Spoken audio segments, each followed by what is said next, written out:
सोचिए एक 15 साल की लड़की है जिसका नाम था नारायणी। बहुत ही ट्रैजिक केस है एक्चुअली। बिल्कुल। पढ़ने लिखने की उम्र थी उसकी, पर शादी हो गई।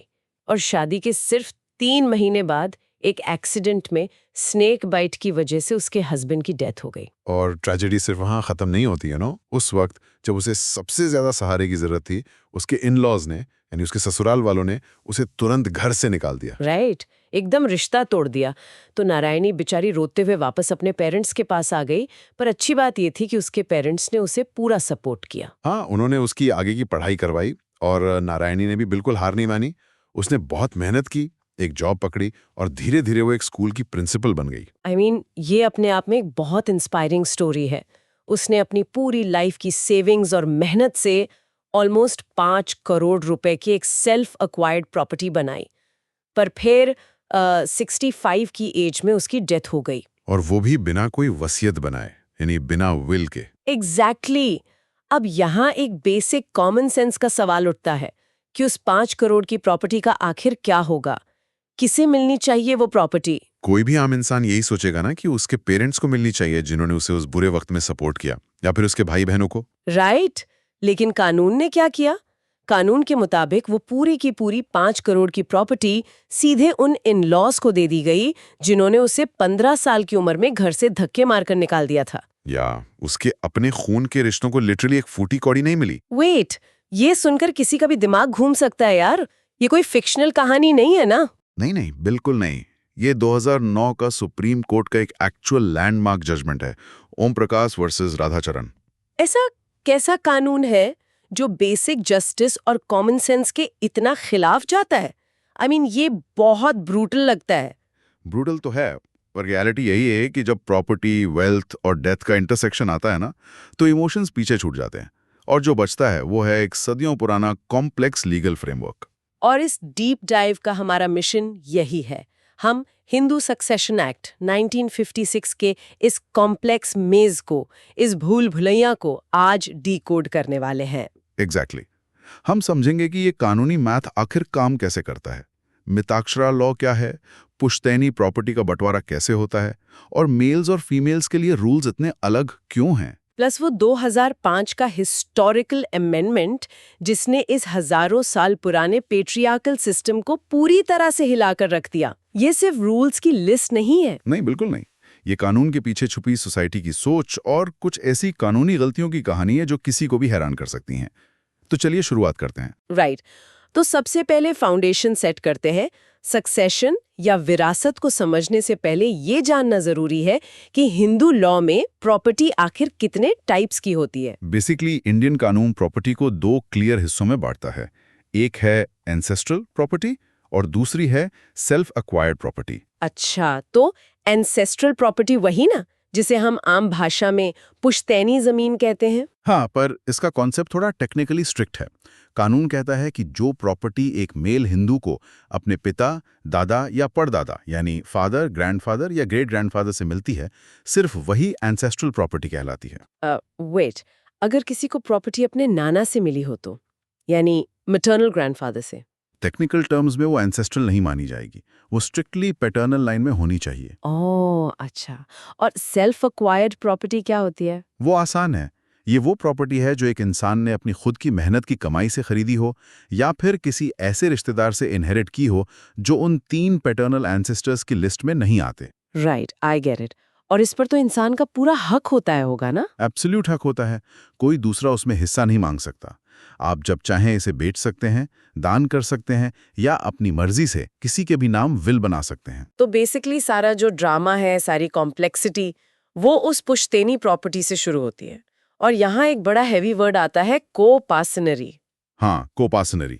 Mitakshara school of Hindu law के हिसाब से कोपासनरी एक जॉइंट फैमिली के अंदर का एक छोटा सा एक्सक्लूसिव ग्रुप होता है, जिसमें 4 जनरेशंस तक के लोग शामिल होते हैं, राइट?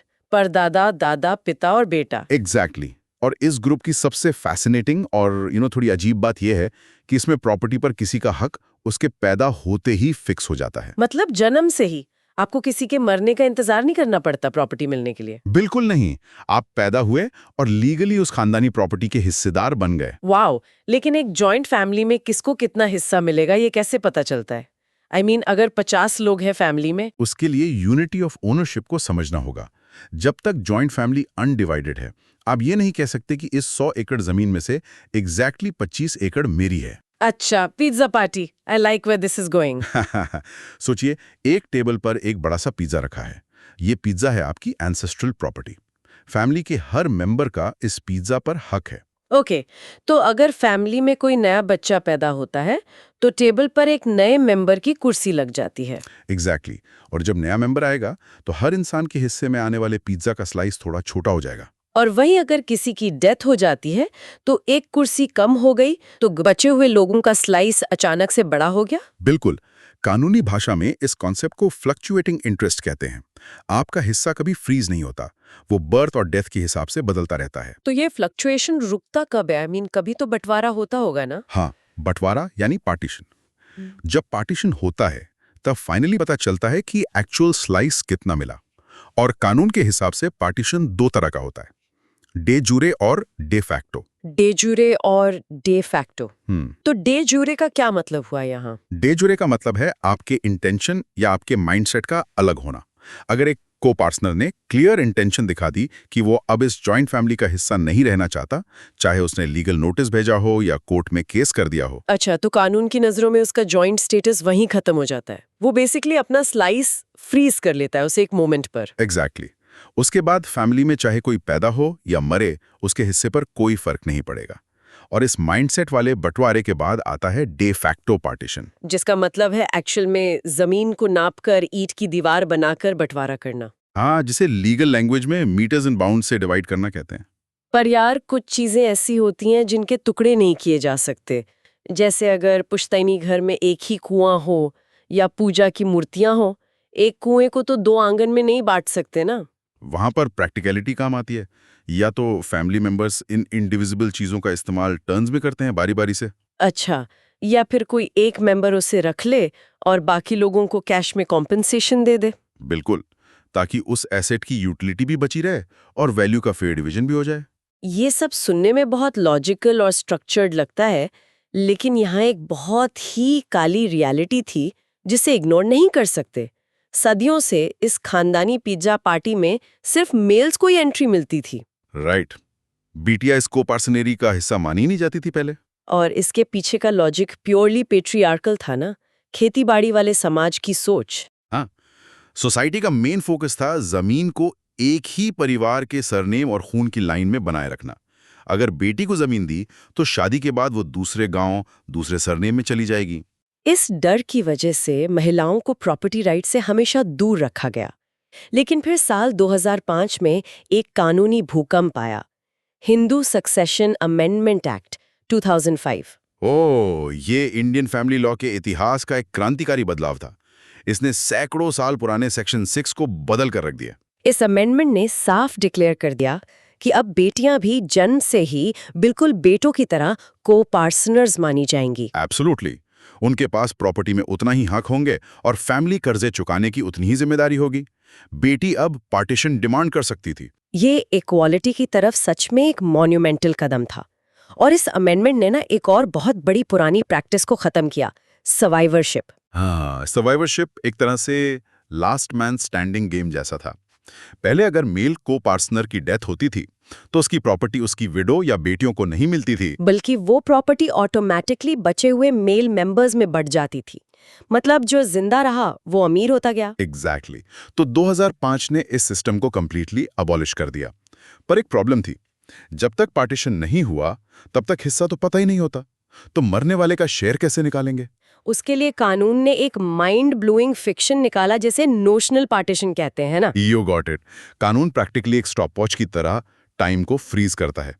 कल्पना की जाती है कि उस इंसान के मरने से ठीक 1 सेकंड पहले पूरी फैमिली का पार्टीशन हो गया था। अच्छा, तो इस इमेजिनरी पार्टीशन से उस मरने वाले इंसान का एग्जैक्ट हिस्सा निकल आता है। मान लीजिए उसका 1/4 हिस्सा निकला, तो अब वो हिस्सा मेल मेंबर्स को सर्वाइवरशिप में नहीं जाएगा। बिल्कुल नहीं। वो 1/4 हिस्सा अब उस मरने वाले की पर्सनल प्रॉपर्टी मान ली जाएगी और उसके अपने एयर्स जैसे विडो और बच्चों में बटेगी। इस मैकेनिज्म ने सच में महिलाओं की फाइनेंशियल सिक्योरिटी को कंप्लीटली ट्रांसफॉर्म कर दिया। पर एक कंफ्यूजन भी था ना इसको लेकर कोर्ट्स में। बहुत बड़ा कंफ्यूजन था। अगर किसी महिला के पिता की डेथ 2005 से पहले हो चुकी थी, तो क्या आज नए कानून के तहत उसे हिस्सा मिलेगा? राइट, अलग अलग कोर्ट्स अलग अलग बातें कह रहे थे। फिर सुप्रीम कोर्ट का 2020 में एक लैंडमार्क जजमेंट आया, विनीता शर्मा वर्सेस राकेश शर्मा। और उस जजमेंट ने सारी धुन साफ कर दी। कोर्ट ने क्लियर किया कि बेटियों को अधिकार स्ट्रिक्टली उनके जन्म से मिलता है। तो इसका मतलब अमेंडमेंट पास होने के दिन पिता का जिंदा होना जरूरी नहीं था। एक बेटी को पार्टनर है, चाहे पिता पहले ही गुजर चुके हों। राइट। इस रेट्रोस्पेक्टिव जजमेंट ने उन हजारों महिलाओं को इंसाफ दिया जिनके हक पहले दबाए जा रहे थे। तो ये तो हुई पुश्तैनी प्रॉपर्टी की बात। पर अगर सेल्फ अक्वायर्ड प्रॉपर्टी हो और मालिक बिना वसीयत मर जाए, इसे इंटेस्टेड सक्सेशन कहते हैं ना? हाँ, इंटेस्टेट सक्सेशन। अगर मेल हिंदू की ऐसी डेथ होती है तो सेक्शन 8 का नियम अप्लाई होता है। ये एक लैडर सिस्टम जैसा है। इस लैडर की पहली सीढ़ी कौन सी है? Class 1 heirs. ये सबसे प्राइमरी लिस्ट है। जब तक इस लिस्ट का एक भी इंसान जिंदा है, प्रॉपर्टी आगे किसी और को नहीं जाएगी। इसमें विडो, मदर, सन्स, डॉटर्स आते हैं। और अगर बेटा या बेटी पहले ही गुजर चुके हों तो? उनके बच्चे भी इस लिस्ट में आते हैं।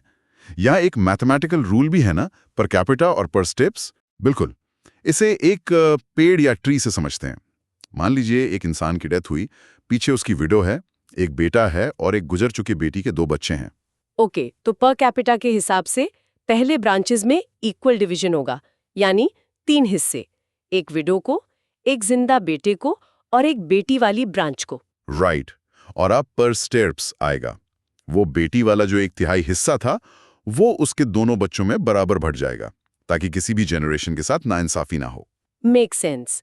और अगर क्लास आई में कोई हो ही ना तो प्रॉपर्टी दूसरी सीढ़ी पर जाएगी, क्लास 2 एयर्स। ये 9 एंट्रीज में डिवाइडेड एक लंबी लिस्ट है। पहली एंट्री में फादर आते हैं, दूसरी में भाई बहन। लेकिन यहाँ रूल थोड़ा स्ट्रिक्ट है। एक एंट्री दूसरी को एक्सक्लूड कर देती है। अगर फादर जिंदा है तो सारी प्रॉपर्टी उनकी, भाई बहन को कुछ नहीं मिलेगा। एग्जैक्टली। और अगर क्लास 2 में भी कोई नहीं है तो प्रॉपर्टी एग्नेट्स के पास जाती है, यानी वो रिश्तेदार जो प्योर मेल लाइन से जुड़े हैं, और उसके बाद कॉग्नेट्स जो फीमेल लाइन के थ्रू जुड़े होते हैं। यहाँ भी मेल प्रेफरेंस दिखती है। एग्नेट्स को कॉग्नेट्स के ऊपर प्रेफरेंस दी जाती है। हाँ, वही पुरानी पेट्रियार्कल सोच। और कानून उनका relationship degree rule of ascent and descent से काउंट करता है। जो ज्यादा करीब, प्रॉपर्टी उसकी। पर पता है, इस सक्सेशन लॉ में एक बहुत ही ग्लेरिंग एनोमली है। एक ऐसी ड्राफ्टिंग मिस्टेक जो फ्रैंकली किसी कानूनी ब्लंडर से कम नहीं लगती। तुम उस 2005 के अमेंडमेंट वाली गलती की बात कर रही हो ना? हाँ, जब इक्वालिटी लाने के लिए फीमेल लाइन के 4 रिश्तेदारों को, जैसे बेटी की बेटी को क्लास 2 से प्रमोट करके क्लास 1 में डाला गया। इंटेंट तो उनका अच्छा था, पर ड्राफ्टिंग में लिटरली एक कॉपी पेस्ट एरर हो गया।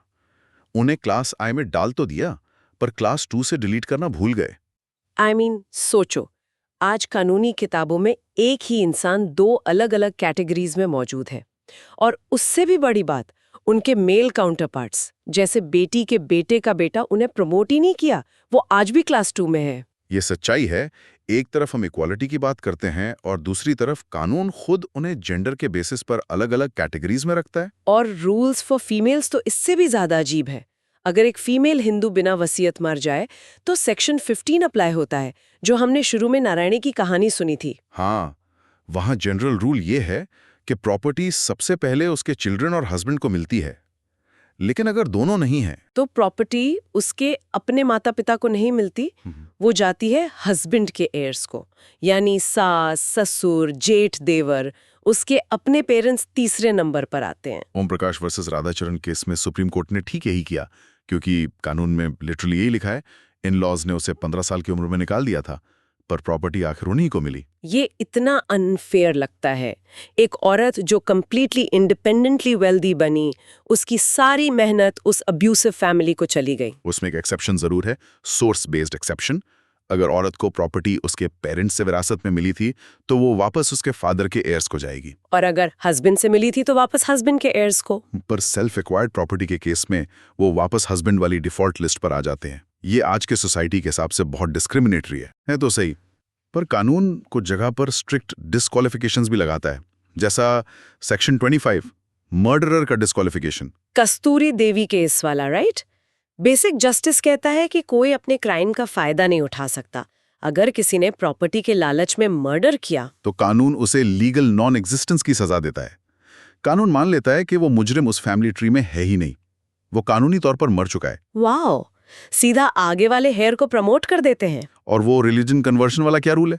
सेक्शन 26। पहले के जमाने में कन्वर्ट होते ही प्रॉपर्टी छीन जाती थी, पर आज ऐसा नहीं है।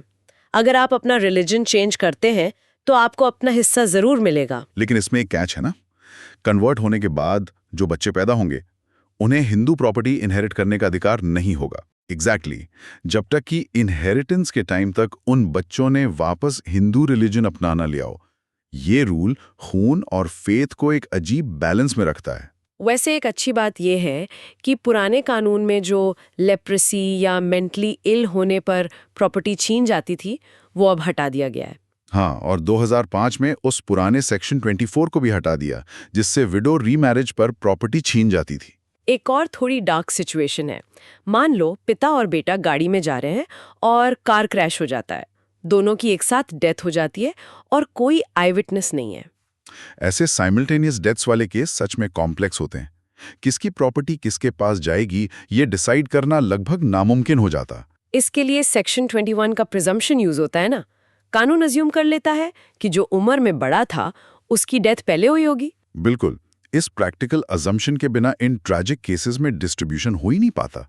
इन सारे स्ट्रिक्ट रूल्स, लिस्ट्स, एक्सेप्शंस, ये सब एक भूल भुलैया लगता है। नारायणी की सारी मेहनत इन लॉज की भेंट चढ़ गई। इस सब से बचने का कोई आसान रास्ता है क्या? सबसे आसान और पावरफुल रास्ता एक ही है, टेस्टामेंट्री सक्सेशन, यानी एक विल, एक वसीयत बनाना। सेक्शन 30 हर हिंदू को यह पावर देता है। तो एक विल बनाकर मैं इन सारे डिफॉल्ट रूल्स को ओवरराइड कर सकती हूँ? 100%। और सेक्शन 30 का एक्सप्लेनेशन क्लॉज तो एक गेम चेंजर था। पहले आप अपने अनडिवाइडेड जॉइंट फैमिली शेयर की वसीयत नहीं बना सकते थे, क्योंकि वो मरने के बाद ऑटोमेटिकली फैमिली को वापस चले जाता था सर्वाइवरशिप के अंडर। हाँ, लेकिन अब सेक्शन 30 ने हक दे दिया है कि एक को-पार्टनर अपनी अनडिवाइडेड प्रॉपर्टी की भी विल बना सकता है। भले ही जिंदा रहते हुए गिफ्ट ना कर पाए, पर मरने के बाद कंट्रोल जरूर कर सकता है। सोचो एक सिंगल डॉक्यूमेंट कितनी पावर देता है। हाँ, ये अनसर्टेनिटी और फैमिली ड्रामा को बाईपास करने का सबसे मजबूत टूल है। तो इस डीप डाइव के आखिर में हम ये जरूर कह सकते हैं कि कानून एक जगह रुका नहीं है। सही बात है। 1956 से आज तक हिंदू सक्सेशन एक्ट लगातार मॉडर्नाइज हो रहा है। बेटियों को इक्वल राइट्स मिले हैं। लेकिन उन ड्राफ्टिंग ओमिशंस और सेक्शन 15 जैसे डिस्क्रिमिनेटरी रूल्स का होना बताता है कि सफर अभी लंबा है। नारायणी जैसी औरतों के बारे में सोचिए। एब्सोल्युटली। जब तक कानून में ऐसी लूप होल्स हैं, तब तक आम इंसान की समझ और इंसाफ दोनों कई बार खो जाते हैं। पर एक नए नजरिए से सोचिए जरा। ये सारे लॉज जो आज हमने डिस्कस किए, ये ट्रेडिशनल ब्लड लाइन्स और जॉइंट फैमिलीज के फ्रेम ऑफ रेफरेंस में लिखे गए थे। और आज का सोसाइटी देखो, न्यूक्लियर फैमिलीज हैं, लाइव इन रिलेशनशिप्स की मान्यता बढ़ रही है। एग्जैक्टली। एडॉप्शन, सरोगेसी, आईवीएफ के थ्रू फैमिली और खून के रिश्ते की डेफिनेशन पूरी तरह से एक्सपैंड हो रही है। एक तरफ वो पुराना कानून जो स्ट्रिक्टली मेल फीमेल लाइंस गिनता है, और दूसरी तरफ हमारा आज का कॉम्प्लेक्स समाज। तो बड़ा सवाल ये है, जब परिवार का बेसिक कॉन्सेप्ट ही इतनी तेजी से बदल रहा है, तो क्या ट्रेडिशनल खून के रिश्ते पर आधारित ये विरासत के नियम आने वाले कल में इंसाफ कर पाएंगे, या फिर हमें प्रॉपर्टी डिवाइड करने के नियम पूरी तरह से नए सिरे से लिखने पड़ेंगे? यही सोचने वाली बात है।